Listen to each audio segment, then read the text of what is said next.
Hello and welcome to this month of October's Bytecode Alliance community stream. I'm joined with David Bryant, who's the executive director of the Bytecode Alliance. Hey, David. Hey Bailey, hello everyone. Happy Halloween. Happy Halloween! Yeah, we've got. I didn't lean too hard into it, but I did put a glowy cat over here. I like that. That's great. Yeah, Purple and and everything. So and yep. you've got a spooky virtual background, so I Yep, think we're yep. doing pretty good. But otherwise, not so spooky of updates. Pretty much a normal community update. Yeah, it's Um, it's mostly treat this month. yeah, So it's all treat, no trick. On to the treats. We've got a series of updates for just two projects that I'm going to run through. First of all, there's some big updates around WASM time. We now have spec test passing for the WASM GC proposal inside WASM time. That's huge. That means that we can really start working with end-to-end languages like Kotlin. There are a lot of caveats here to make it work all the way. This work is not done yet. There's definitely a lot on the table in terms of optimizations that we want to make, refactors, improvements, all that kind of stuff. But hey, being able to see something work end to end for the first time, pretty stinking cool. So that's where we're at there. The MEM64 WebAssembly proposal recently added 64-bit tables. Well, now we've got those inside WASM time as well. We also have been making some pretty cool changes. Really, Nick has been doing some pretty cool changes to Pulley. That's the interpreter inside WASM time. And so you can take a command now called WASM time compile and pass in a WASM module to have it run through our Pulley interpreter, which is pretty cool. So it's a good way to give Pulley a run. We also have a new shell completion command. So if you run WASM time completion and then pass it like ZSH for Z shell and store that, you now get command line completion for WASM time. And last but probably not least, for a lot of folks that are now pretty geeked about ARM64 and maybe they're running on their Windows desktop PCs, hey, we can support you now. We've got a release binary for ARM64 on Windows, and that's a binary that you can download straight from our releases. One more thing that I forgot to call out here. We've started publishing release notes with this abbreviation that I like to pull up above the fold. Eric Gregory has been working with Alex and Nick to publish these from every month on the Bytecode Alliance blog. So it's a little bit easier for people to find. They kind of, instead of setting up GitHub alerts for all the action that tends to happen inside WASM time, it might be a little bit easier, less volume of notifications if you follow our Bytecode Alliance blog. So that's exactly where I pulled all of these updates from. So stay tuned there for next month's set of releases. Now, for the Whammer project, it bumped to a new minor. So now we're on 2.2 of Whammer.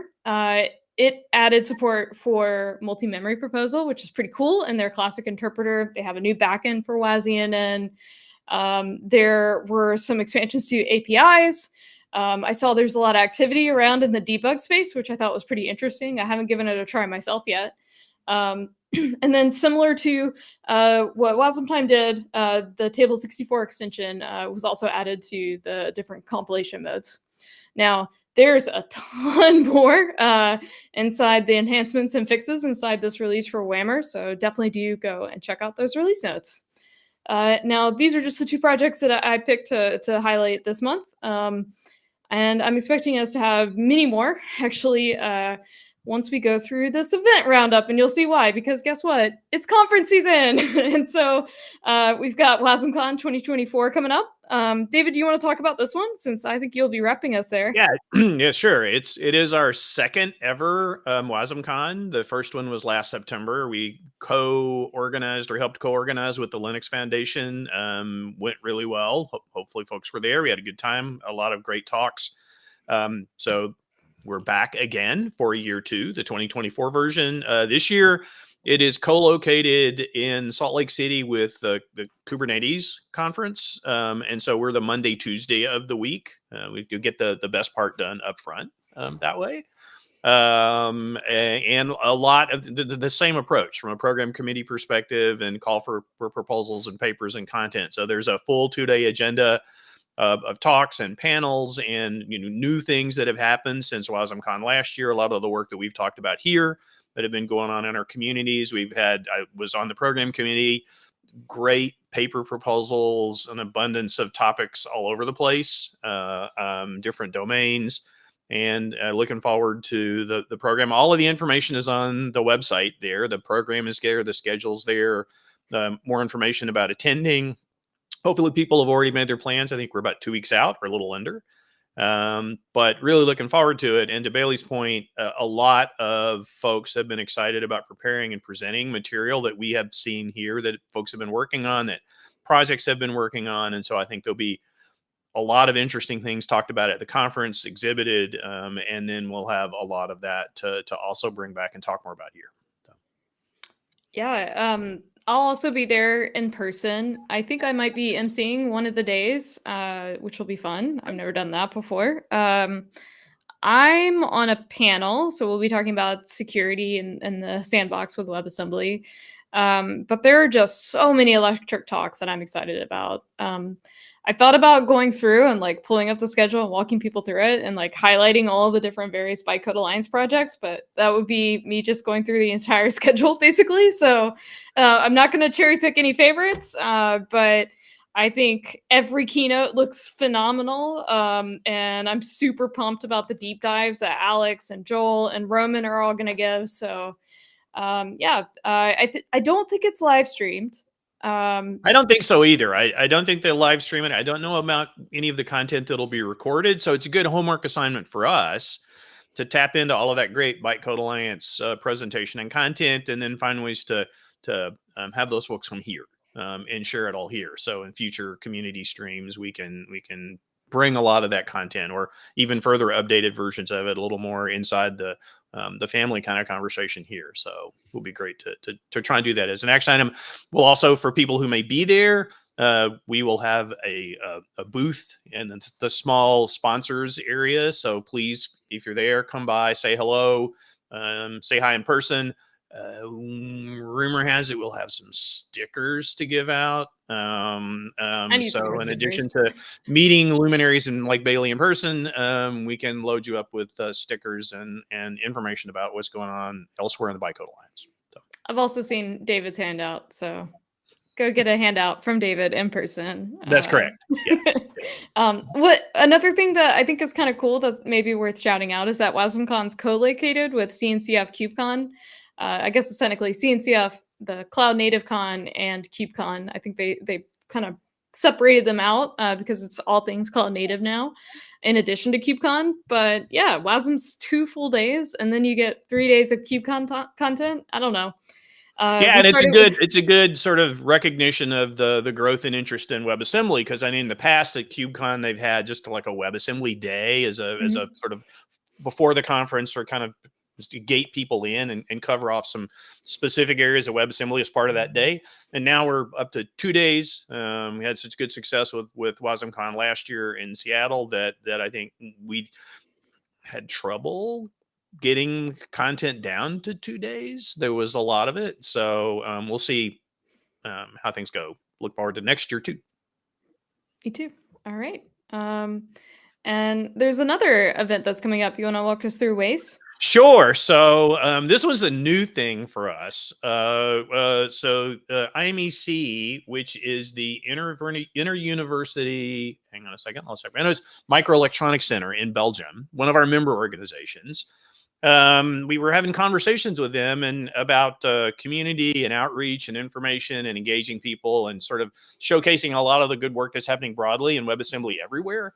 And the idea came up that, well, there's a lot of work that we could highlight and engage around in the academic environment. And a great way to do that is through academic workshops, which are organized usually around relevant conferences that happen, symposiums and conferences. And so we toyed with the idea. We sort of explored doing it. I mean, we got some feedback from some folks in the academic community, submitted a proposal. It was accepted. And so we are testing this all out as a new thing for us in the Bytecode Alliance by hosting this workshop. And so Bailey and I, along with a couple of our colleagues from IMEC, are helping with the organizing and the program committee and getting everything going. Plenty of time to plan ahead. The conference that we're co-located with is in May of next year. Call for papers is open. Now there's a link to the website through January. So lots of time for the word to get out, folks to engage, maybe follow on from some of the other things that we're doing in the coming months, and lead into more of that kind of direct work with folks on the academic side of things, which I know, Bailey, see a lot of just through connections we have into university communities and others where there's tremendous interest in WebAssembly, a lot of great engagement in the undergraduate and graduate programs. And this is an opportunity really to continue to see where that evolves to and grows into globally in an academic setting. So, looking forward to it. Me too. I think it's also got, I guess, a special focus being co-located with NOMS for more of your like networking and IoT side aspect of WebAssembly. And I think that's an area that I'm very interested in. I think one of the hardest things to build nowadays is like digital twins, and WASM just has this like unique property of being portable and being able to take that same .wasm and run it on all of these different, very specialized devices that you can also run on your laptop in local dev mode with the exact same .binary, .wasm binary. That's huge. So I hope we see a lot of innovation in that space. And yeah, I'm definitely seeing a pretty big interest across the world in WebAssembly from an academic perspective. And yeah, I don't publish many papers on my own, but I do follow people on ResearchGate. So if you do stuff there, send me something because if you're working on WebAssembly in academia, I want to follow it. So, and we tried to build some of that into the workshop description that's in the call for papers, that it's in the web page link to there, in terms of the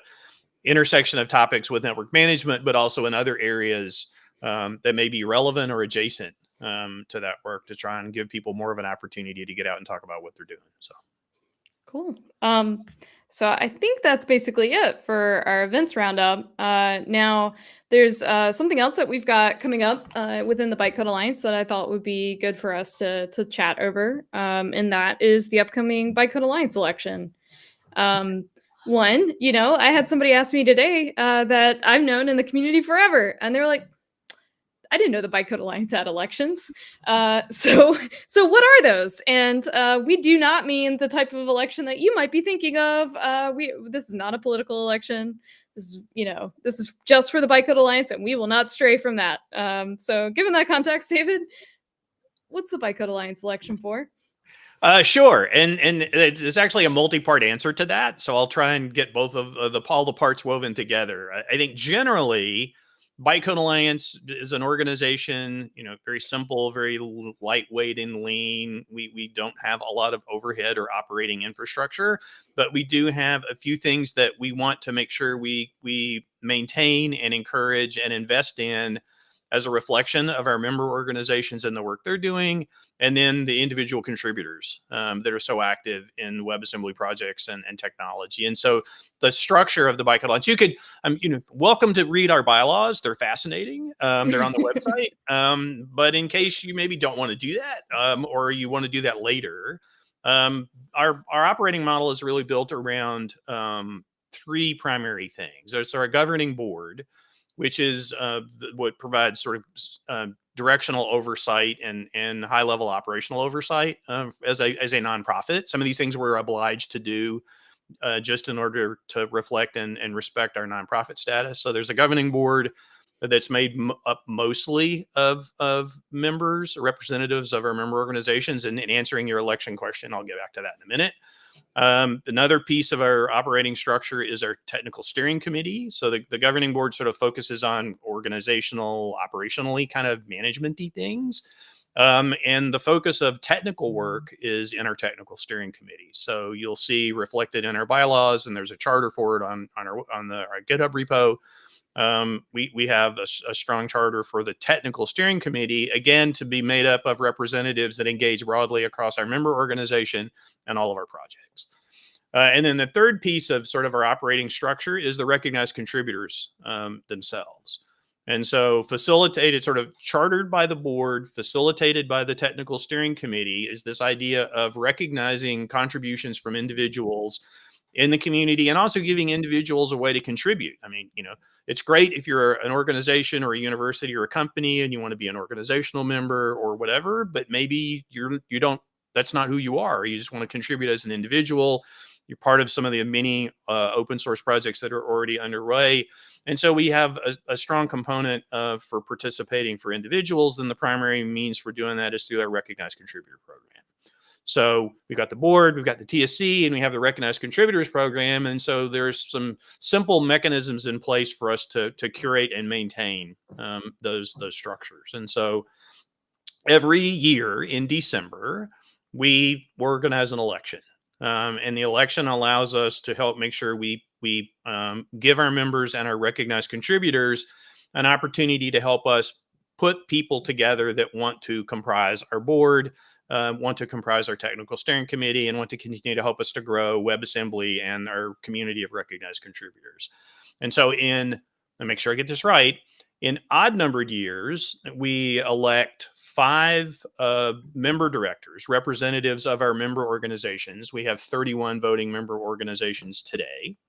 And so every odd December 2023, again in 2025, we have an election where those member organizations vote to select 5 directors that will represent them collectively on our board.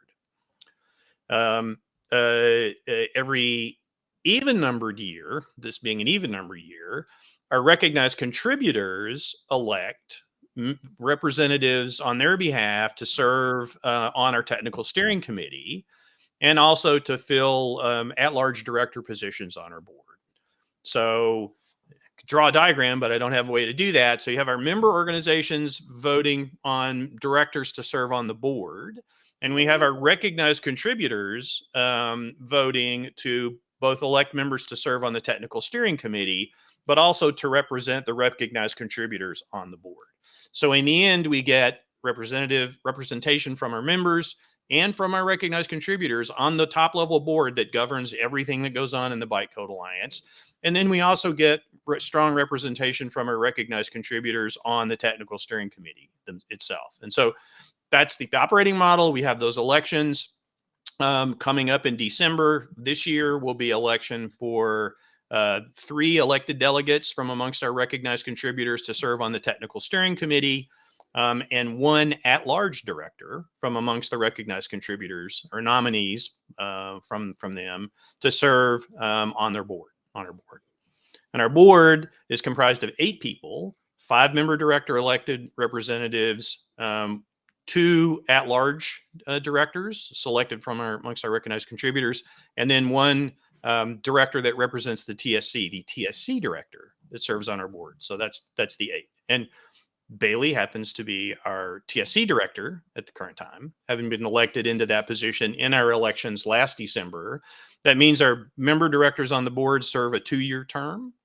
So every odd numbered year, we're electing those. And then the at-large directors and TSC directors serve a 2-year term anchored off of the even numbered years. So David, what's the difference between the technical steering committee at-large director and technical steering director?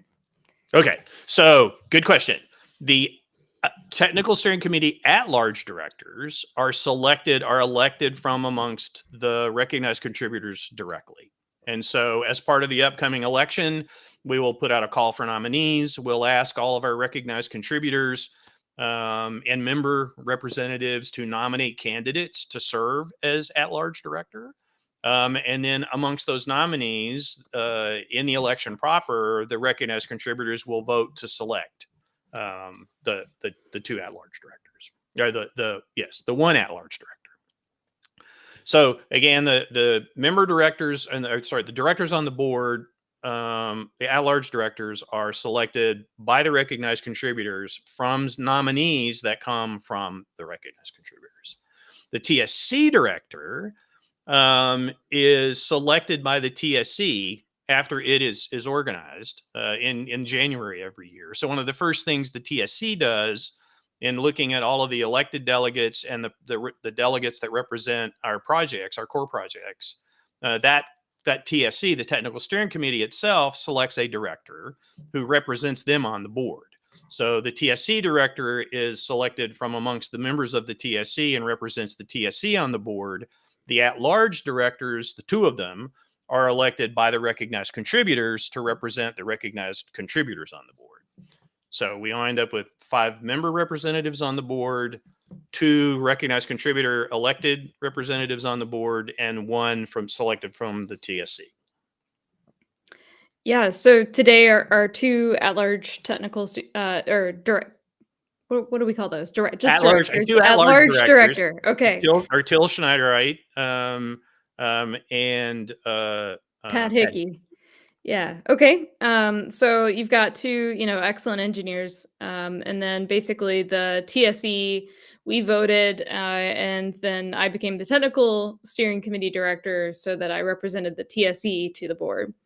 And then we also, on the technical steering committee, we also have a position that we elect as well, internal to the TSE, and that's the TSE chair, and that's Nick Fitzgerald. Right. So from a just thinking about the TSC sort of from a time frame perspective, we had an election. We elected the recognized contributors, selected their elected delegates to represent them on the TSC, the 3 of them. That means the TSC has a minimum of 3 people on it, but also we'll have representatives from each of our core projects. They're as we get to the point where we have those.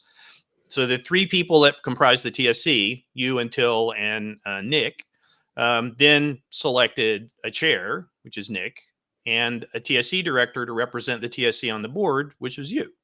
And so that's the model that we've had to bring together. Because to your point, the TSC, not surprisingly given its name, is the focal point for the technical work.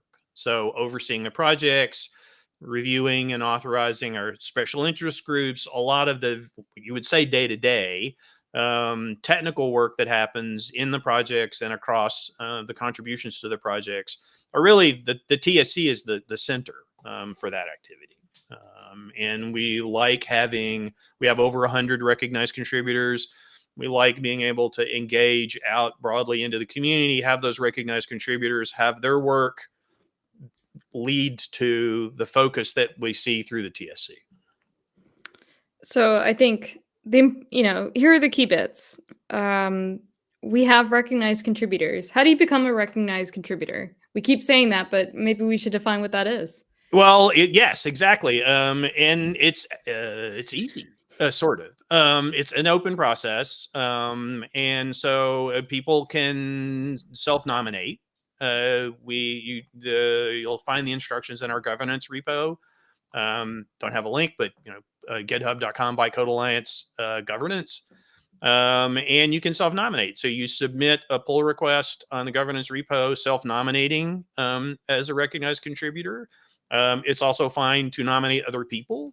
So member organizations, existing recognized contributors, our board members, others are welcome to nominate folks that they think are worthy of recognition as recognized contributors. We describe a little bit about that what we're looking for there, what we like to see from the nominees in the TSC charter, in the governance repo. And so, thank you, Bailey. And so it's fairly straightforward, let's say, for folks to get nominated or be nominated as recognized contributors. And then the TSC, it has an open process for feedback so that the other recognized contributors can weigh in and say, yes, this person is great. They would be a wonderful recognized contributor. I'm familiar with their work, or I work with them. And so the over 100 recognized contributors really help us through the oversight of the TSC act on those nominations and continue to help recognize and grow our collection of recognized contributors. So, yeah, I think that's something that the Bytecode Alliance does that's pretty unique compared to a lot of other software foundations that are out there. Some software foundations, have extremely high membership fees and have it so structured so that, only member organizations vote. The Bytecode Alliance is different in that a lot of the power goes straight to the recognized contributors and them voting in the TSE, doing basically, yeah, like you said, a lot of the day-to-day operations. For me, that usually looks like, well, I run this, but I also try to rally folks behind certain efforts when we've got enough people of interest in working on a certain feature set and pushing the rock up the hill. You know, in open source, it's pretty different from working at like an enterprise where you've got a set roadmap, when everybody's going to be there, and exactly when people's vacation days are, and open source is a little bit different from that. Situations are constantly evolving and changing, and a lot of it depends on what needs to happen for the folks that are, excuse me, that are participating. What's important to them and their employers, and trying to line those up at the right time so that we've got a critical mass of folks working on the same thing to push it over.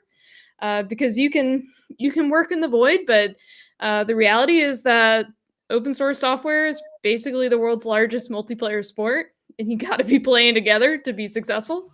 So you could be, solo wanting to do your thing, but if other folks aren't ready to read through that giant pull request and spend time pairing with you, coming up with the right design, it's just maybe not won't happen that quarter. So I think that's incredibly important, and I love that we do that. And so, operationally, David, you basically are going to send out an email to our recognized contributors.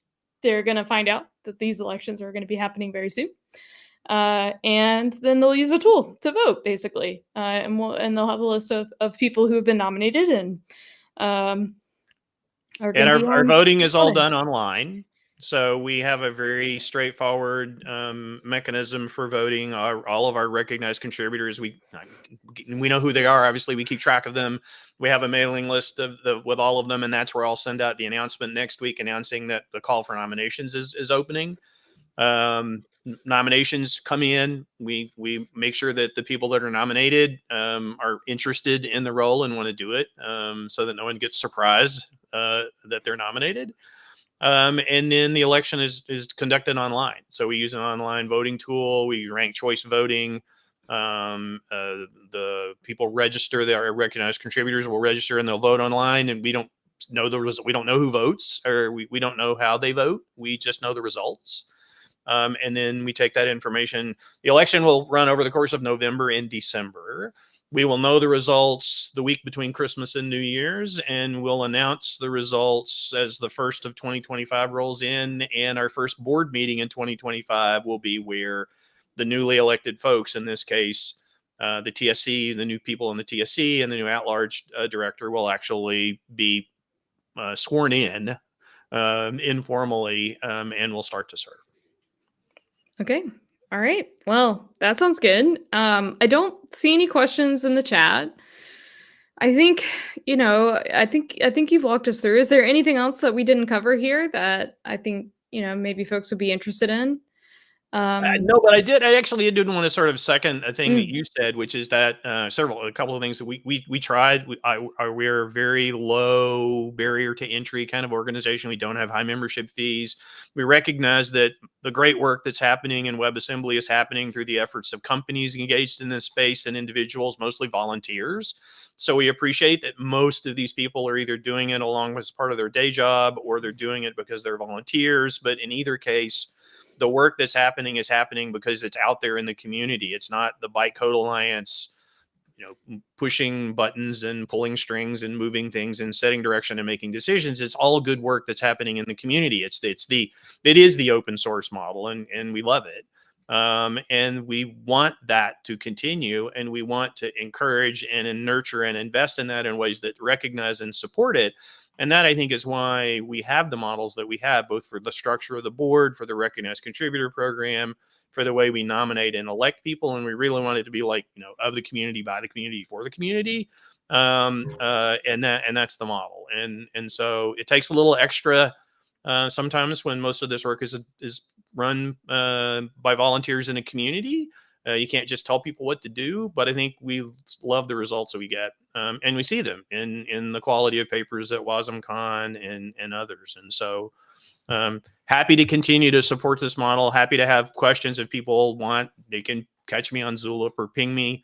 Love the idea that we'll be growing our community of recognized contributors over time and recognizing the work that people are doing, and then engaging those people to be part of running the Bytecode Alliance, selecting the people who are, and helping us make things happen. Well, thank you, David. I think that behind every important effort, there's somebody that's running logistics, and that's definitely you. You are our logistician. How do you say that?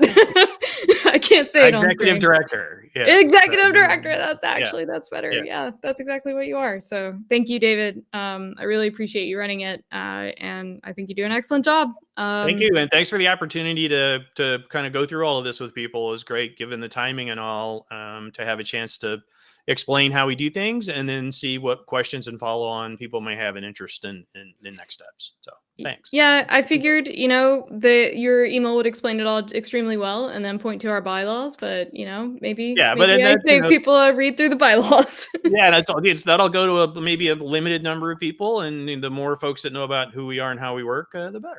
So. Exactly. Yeah. I guess one last thing. Do you have to be a recognized contributor in a special interest group or a member organization to participate in Bytecode Alliance projects or community meetings or any of No, that? you do not. You do not. And in fact, it's interestingly, thank you for that soft serve question there. That was great. On our website, we have all the information about people who want to formally join and be members and read the bylaws and fill out the membership application. And for organizations large and small, that's great. We love that. But there's also a section there for individuals. Don't have to be a member. Don't have to do anything. Don't have to fill out an agreement. You just do what you want to do, contribute, and the work just happens. And we leverage you'll be working alongside people who are the people that were doing other parts of this key work, but also the ones that'll be involved in becoming recognized contributors and being more involved in the running of the Bytecode Alliance going forward, if that's something you're interested in doing. So even lower barriers of entry there than there are for memberships in the Alliance to start with. Awesome. Perfect answer. So if you were worried that there was some barrier to entry, there is none. So please join. That's right. You're probably already doing what you need to do. Love to talk to you more about it. Awesome. Okay. Well, I guess I will see you and everybody.